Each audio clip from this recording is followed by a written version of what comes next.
ಭವಿಷ್ಯ ಮತ್ತು ಕುಟುಂಬವನ್ನು ನಾನು ರಕ್ಷಿಸುತ್ತೇನೆ.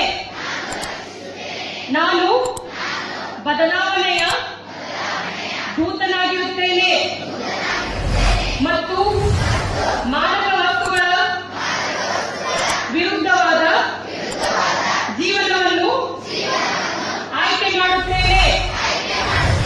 ನಾನು ನನ್ನ ಸ್ನೇಹಿತರಿಗೆ ತಪ್ಪು ದಾರಿಗೆ ಎಚ್ಚರಿಸುತ್ತೇನೆ ಮತ್ತು ಮಾದಕ ವಸ್ತುಗಳ ವಿರುದ್ಧ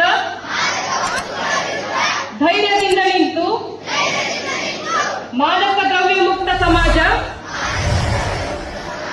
ನಿರ್ಮಿಸಲು ಶ್ರಮಿಸುತ್ತೇನೆ ಎಂದು ಈ ಮೂಲಕ ಪ್ರತಿಜ್ಞೆ ಮಾಡುತ್ತಿದ್ದೇನೆ.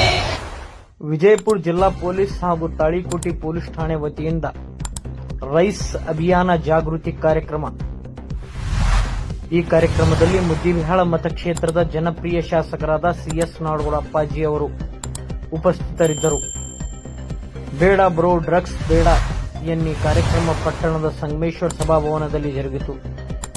ಶಾಸಕ ಸಿಎಸ್ ನಾಡಗೌಡ ಅಪ್ಪಾಜಿ ಅವರು ಮಾತನಾಡುತ್ತಾ, ಯುವಕರು ಮಾದಕ ವಸ್ತುಗಳಿಗೆ ಬಲಿಯಾಗುತ್ತಿದ್ದಾರೆ.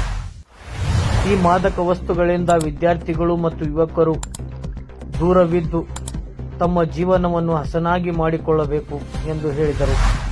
ತಾಳಿಕೋಟೆ ಪೊಲೀಸ್ ಠಾಣೆಯ ಪಿಎಸ್ಐ ಆಗಿರುವ ಶ್ರೀಮತಿ ಜ್ಯೋತಿ ಕೋತ್ ಅವರು ಮಾದಕ ವಸ್ತುಗಳ ನಿರ್ವಹಣೆ ಮಾಡೋಣ ಎಂದು ಪ್ರತಿಜ್ಞೆ ಸಲ್ಲಿಸಿದ್ದು, ಅವರ ಜೊತೆ ಬಂದ ಅತಿಥಿಗಳು ಮತ್ತು ವಿದ್ಯಾರ್ಥಿಗಳು ಸಹ ಪ್ರತಿಜ್ಞೆ ಮಾಡಿದರು.